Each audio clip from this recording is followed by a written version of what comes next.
റിയ, ഇപ്പൊ കഴിഞ്ഞ തവണത്തേക്കാൾ വോട്ട് നോക്കിക്കഴിഞ്ഞാൽ മൊത്തത്തിൽ കുറവാണ് പോൾ ചെയ്തവരുടെ എണ്ണം.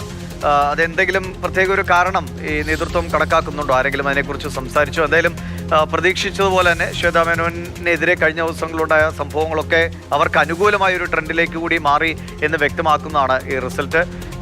അങ്ങനെ അപ്രതീക്ഷിതമായ മറ്റു കാര്യങ്ങൾ അല്ലെങ്കിൽ വിജയങ്ങളൊന്നും സംഭവിച്ചിട്ടില്ല.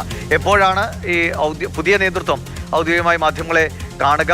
ഓരോരുത്തർക്കും കിട്ടിയ വോട്ട് അടക്കം എപ്പോഴറിയാൻ കഴിയും?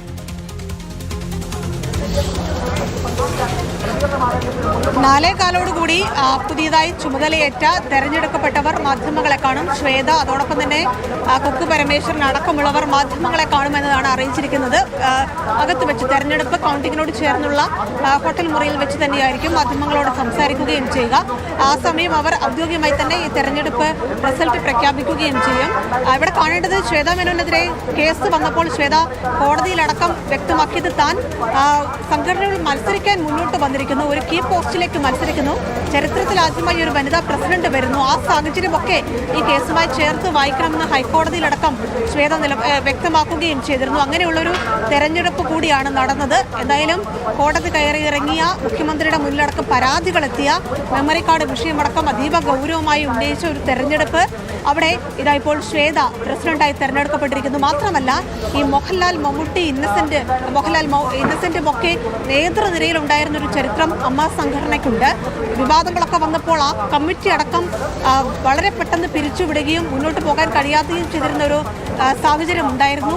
അഡ്ഹോക് കമ്മിറ്റി സ്വയം പിരിഞ്ഞു പോകുന്ന ഒരു സാഹചര്യം ഉണ്ടായിരുന്നു. അങ്ങനെ വിവാദങ്ങളും പ്രതിസന്ധികളും ഒക്കെ കഴിഞ്ഞു പോയ ഒരു കാലം കൂടിയായിരുന്നു ഈ അമ്മ സംഘടനയ്ക്കുണ്ടായിരുന്നത്. പക്ഷേ ഇതാ ഇപ്പോൾ ശ്വേതാ മേനോൻ എന്നൊരു പ്രസിഡന്റ് സംഘടനയുടെ തലപ്പത്തേക്ക് വരികയാണ്. തനിക്ക് നിരവധി കാര്യങ്ങൾ ചെയ്യാനുണ്ട് എന്നതാണ് ശ്വേതയടക്കം ഈ വോട്ട് അഭ്യർത്ഥിച്ചപ്പോഴൊക്കെ പലരോടും പങ്കുവെച്ചത്. തനിക്കൊരു അവസരം ഇതിൽ ഈ കാര്യങ്ങൾ ചെയ്യാനുള്ളത് എന്നതിനൊപ്പം തന്നെ ഒരുപാട് വെല്ലുവിളികളും ഒക്കെ ഉണ്ട്. ഇപ്പോൾ സമീപകാലത്തെ പല വിവാദങ്ങളും അറിയാം. അതിൽ അമ്മാ നേതൃത്വം എങ്ങനെയാണ് പ്രതികരിച്ചിരുന്നത്? പലപ്പോഴും പ്രതികരണങ്ങൾ വൈകുന്നു. അങ്ങനെ പല വിധത്തിൽ വിമർശന വിധേയമായിട്ടുള്ള നേതൃത്വമാണ് അമ്മയുടേത്. ശ്വേതാ മേനോൻ വരുമ്പോൾ പ്രത്യേകിച്ചും സ്ത്രീകളുടെ അടക്കമുള്ള വിഷയങ്ങളിൽ വളരെ സജീവമായി ഇടപെടലുണ്ടാകണം, സജീവമായ പ്രതികരണങ്ങൾ ഉണ്ടാകണം.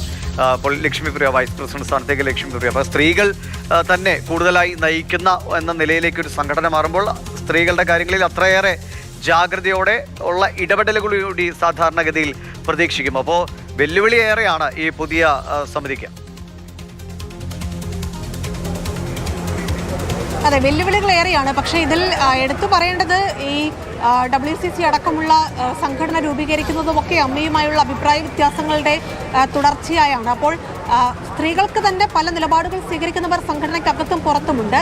ഈ നടി ആക്രമിക്കപ്പെട്ട സംഭവത്തിൽ അനുകൂലിച്ച് സംസാരിച്ച സ്ത്രീകളുണ്ട്, എതിർ ശബ്ദമായി പുറത്തേക്ക് പോയ സ്ത്രീകളുണ്ട്, നടനൊപ്പം പ്രതിക്കൊപ്പം നിന്ന ആരോപണ വിധേയനൊപ്പം നിന്ന സ്ത്രീകളൊക്കെ ഉണ്ട്. അതുകൊണ്ട് ഏത് നിലപാടാണ് ഈ തലപ്പത്ത് വരുന്നവർ സ്വീകരിക്കുക, ഇത്തരം വിഷയങ്ങളിൽ ഏത് നിലപാടെടുക്കുമെന്നതൊക്കെ കാത്തിരുന്ന് തന്നെ കാണേണ്ടതാണ്. എന്തായാലും പക്ഷേ എടുത്തു പറയേണ്ടത് ഈ കാര്യങ്ങളിലൊക്കെ വിവാദങ്ങളൊക്കെ കഴിഞ്ഞതിന് ശേഷം തലപ്പത്തേക്കൊരു വനിതാ മുഖം വരുന്നു എന്നുള്ളത് പല തലങ്ങളിലും പല കോണുകളിലുമൊക്കെ വളരെ പ്രതീക്ഷയോടുകൂടി തന്നെയാണ് പലരും മുന്നോട്ട് വയ്ക്കുന്നത്.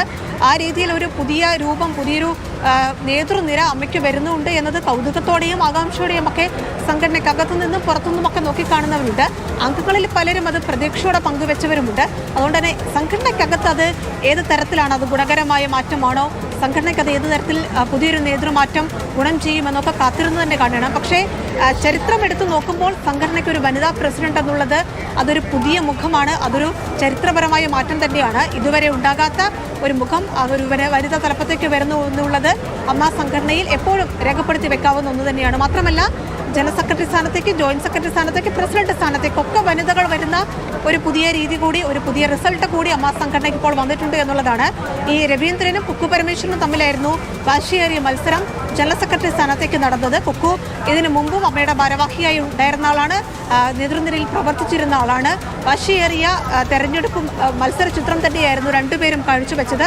അവിടെയാണ് കുക്കു പരമേശ്വരൻ വിജയിച്ചിരിക്കുന്നത്. ബാബുരാജ് മത്സര രംഗത്തുണ്ടായിരുന്നു ജനറൽ സെക്രട്ടറി സ്ഥാനത്തേക്ക്. പക്ഷേ ആരോപണ വിധേയർ മത്സരിക്കുന്നത് അതൊരു കീഴ്വഴക്കമല്ല, അത് പല ഘട്ടങ്ങളിലും പലരും മാറി നിന്നിട്ടുണ്ട്. അതുകൊണ്ട് ബാബുരാജ് മാറി നിൽക്കണമെന്ന് കടുത്ത ശബ്ദങ്ങൾ സംഘടനയ്ക്കകത്തു നിന്ന് തന്നെ വന്നിരുന്നു. അങ്ങനെയാണ് ബാബുരാജ താൻ വിശദീകരിക്കാനില്ല, വിഴുപ്പലക്കാനില്ല, താൻ മാറി നിൽക്കുന്നു എന്ന് പറഞ്ഞുകൊണ്ട് മത്സര രംഗത്ത് നിന്ന് സ്വയം ഒഴിഞ്ഞത്. ജഗദീഷും സമാനമായ സാഹചര്യമായിരുന്നു.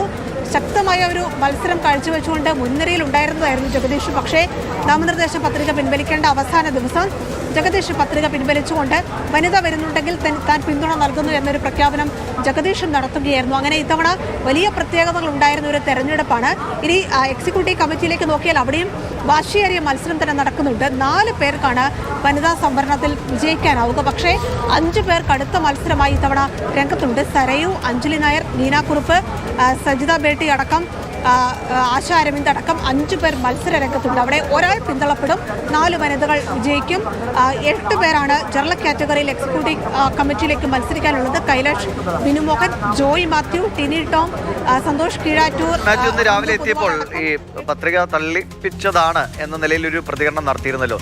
അതിനെക്കുറിച്ച് കൂടുതൽ എന്തെങ്കിലും അദ്ദേഹം പറഞ്ഞോ, അല്ലെങ്കിൽ മറ്റാരെങ്കിലും അങ്ങനെ ഒരു സംശയത്തിന്റെ അല്ലെങ്കിൽ ഒരു എതിർപ്പിന്റെ സ്വരമുണ്ടായോ രാവിലെ ഈ തെരഞ്ഞെടുപ്പ് നടക്കുന്ന വേളയിൽ?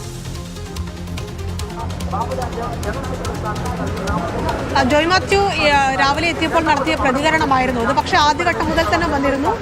ഇതിലെ ഒപ്പുകളടക്കം ഇടാതെ മറ്റൊരു സ്ഥാനാർത്ഥിക്കുള്ള പിന്തുണയായി കണ്ട് ജോയ് മാത്യു വിട്ടുനിന്നതാണ് എന്നതായിരുന്നു ആദ്യഘട്ടം മുതൽ ചില സൂചനകളായി പുറത്തു വന്നത്.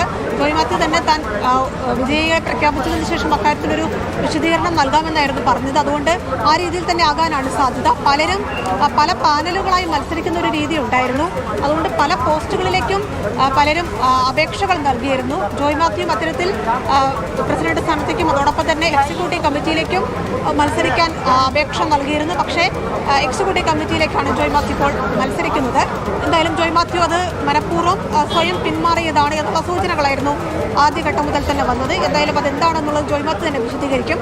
ജയചേർത്തല അടക്കം അനൂപ് ചന്ദ്രൻ അടക്കം നിരവധി പേർ വിവിധ പോസ്റ്റുകളിലേക്ക് അപേക്ഷകൾ നൽകുകയും മത്സരിക്കാൻ രംഗത്ത് വരികയും ഒക്കെ ചെയ്തൊരു ചിത്രം ഇത്തവണ ഉണ്ടായിരുന്നു. 74 പേർ മത്സര രംഗത്തുണ്ടായിരുന്ന ഒരു കാഴ്ച കൂടി ഇത്തവണയുണ്ട്. സാധാരണഗതിയിൽ അത്രയും പേർ നാമനിർദ്ദേശ പത്രിക സമർപ്പിക്കാറില്ല. പക്ഷേ അത്രയും അധികം ആളുകൾ ഇത്തവണ മത്സര രംഗത്തുണ്ടായിരുന്നു എന്നതും എടുത്തു പറയണം. അവിടെ നിന്നാണ് 24 പേരിലേക്ക് മത്സരം ചുരുങ്ങിയിരിക്കുന്നത്.